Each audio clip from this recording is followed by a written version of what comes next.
Hello, I'm Pam Carruthers of HealingStars.com.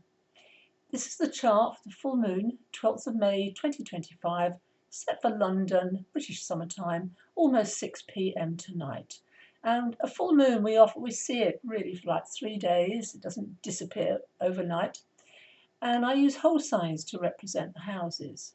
So the full moon is in Scorpio. Here it is. And it's below the horizon, interesting, in the UK. And of course, always at a full moon, it's opposite the sun. The sun in Taurus, a nice stable sign governed by Venus. However, it's right next to Uranus, and it will be exactly with Uranus in about 4 or 5 days. Uranus is all about awakening, and there's a strong theme at this full moon for just that. So Uranus, very much an awakening energy, very much to do with revolution, genius, ideas that come out of the blue. It's also, Uranus is very much to do with tech. And of course we have AI in our focus right now. How do you say that?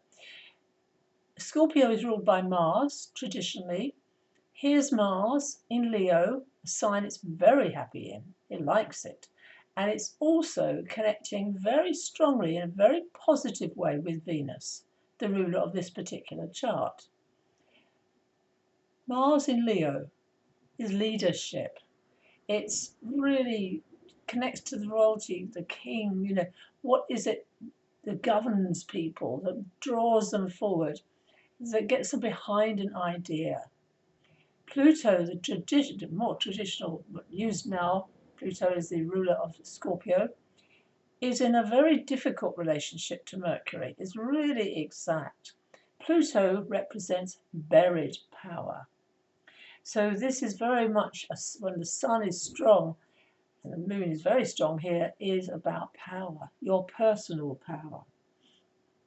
Alongside Uranus, the other planet connected to awakening is Chiron. And here's Chiron in Aries. It's quite a long journey through Aries, in a very, very positive relationship to Jupiter, which happens to be right at the top of the chart, set for the UK. So Chiron, the archetype of the wounded healer, and Scorpio is very emotional. It's a water sign. So you might well have been feeling especially emotional over the last week. And it's about feeling into your feelings rather than pushing them down. And I use music often to help me get in touch with my deep feelings. Peter Gabriel, I Grieve, is a really good song. It's quite long, but it's a very positive song for really feeling your feelings. The other energy we have here with Pluto is actually in a very good relationship to Venus. It is. However, it's still opposite, or rather, we should say the other way around, Mars is still opposite Pluto. We look at the world and we see, of course, a lot of conflict in the world, but also I'm seeing alliances happening, especially in Europe. I read Facebook and I read very good articles which are talking really about what's happening with European leaders, and negotiating is very much a Libra quality, by the way. So Venus, coming back to Venus in Aries, she's very positive, a warrior energy. She's a morning star, which endorses that. She's also still quite close to Neptune. So this is really a spiritual quality that I am praying can come through at this full moon. So awakening, bringing buried emotions to come to the surface, revolutionary. Be in touch with those ideas that come into your mind, into your radar, messages that can come through out of the blue, very much to do with Uranus, and also to acknowledge your personal power. I'm reading a book by Brendan Burchard. It's very cool. It's called The Motivation Manifesto. I recommend it. And he talks about 9 declarations to claim your personal power. And one aspect of how he writes is the things that block us to do with the ego. And I really like his expression, delay and doubt. Both of those in astrology can be linked to, well, Mercury can be delay, it's a messenger. Doubt is also to do with Saturn. And doubt in the model that I work with, the way through is commitment to the truth. And I believe, when reading other esteemed astrologers, that truth has to come from within. We have to be curious. Jupiter's in Gemini, about information we're given. And there's so much fake news out there, dare I use that expression, is to question. Today I've got emails claiming to be from HMRC. They are not from HMRC. I always look at Google to check, and I advise you to do the same.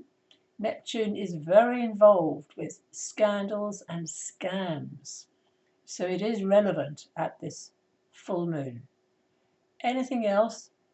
The nodal axis, there's the south node, there's the north node, there's Jupiter. So we're getting a strong focus right now on Jupiter's qualities.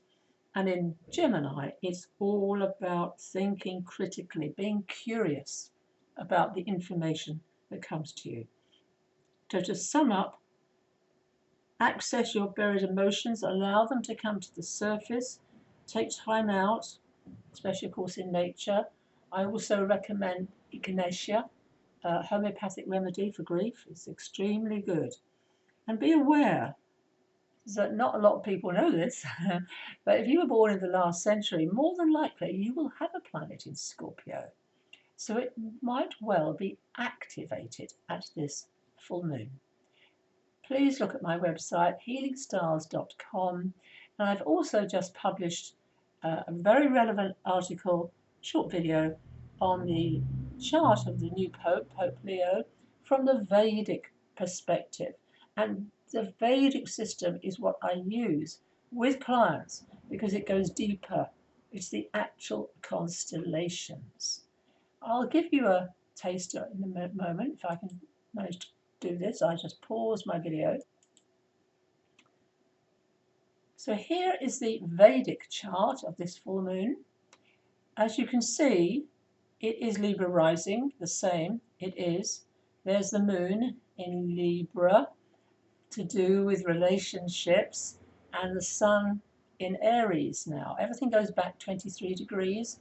So the sun is actually in Aries, and that's where the sun is exalted. The lunar mansion of the moon is a system that Vedic astrology uses, and I love it. The lunar mansion is called Vishakha, and it's a triumphal arch. It's governed by Indra, king of the gods, and Agni, the god of fire. So you might well like to do a little ritual tonight and tomorrow maybe to do with fire, literally lighting a candle. In the Vedic system, Venus is still in Pisces, where she is exalted. And she is also connected with Jupiter. So there's a strong relationship of Venus and Jupiter, the two benefics, they're in each other's signs. Jupiter's in the 8th house of this chart. The 10th house is Mars, governed by the moon, which is governed by Venus, which is governed by Jupiter. So we can go around the chart, but everything starts to link up. And the other connection, which is positive, is Jupiter. We're in a lunar, a dasha and bhukti of Jupiter and Venus. So this is the qualities of these two benefic planets, albeit they're not friends in the Vedic system, but hey, friends, they are benefic planets. So thank you for watching. Pam Carruthers of healingstars.com. Oh, and sign up please on my website for more information, and maybe book a consultation with me. It's a very, very important time. Thank you for watching. Bye for now.